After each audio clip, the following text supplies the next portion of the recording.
So I'll start with women's strengths.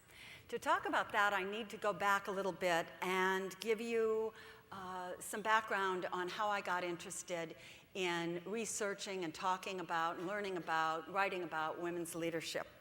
It came from my own experience in the mid-late 80s. I made a bit of a career shift. I went from being a journalist and academic, working on my own, to working in corporate communications.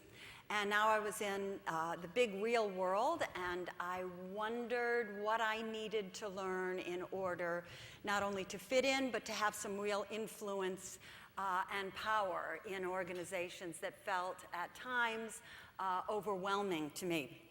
So I did two things. First of all, I studied the men around me because it was all men in the organizations I was part of and at the level I was at.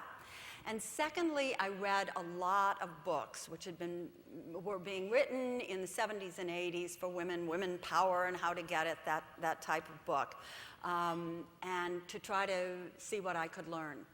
And I learned a lot, but I found that my own experience and my own beliefs and my own intuition diverged from what I was reading in two important ways.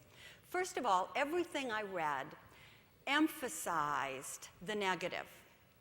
Women hadn't played football, so we didn't understand teamwork.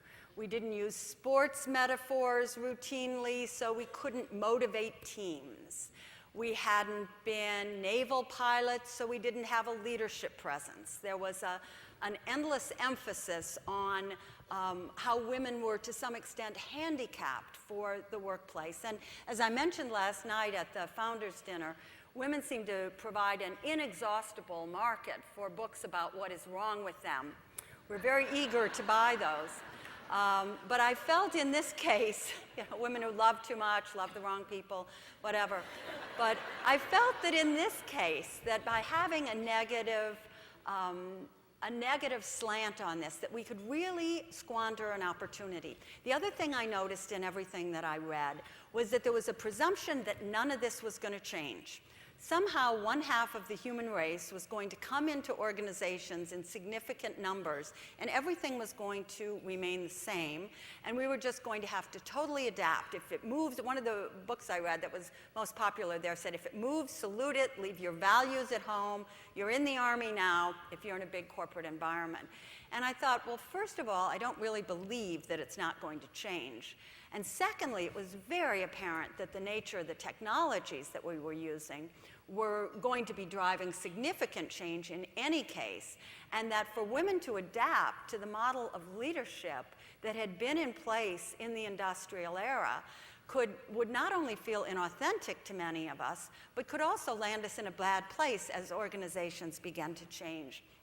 So I was concerned that we could really squander an opportunity to make a difference and provide the kind of leadership that organizations and communities really needed if we continued with this negative focus and if we acted on the presumption that nothing was going to change. So I decided I was going to do something about it.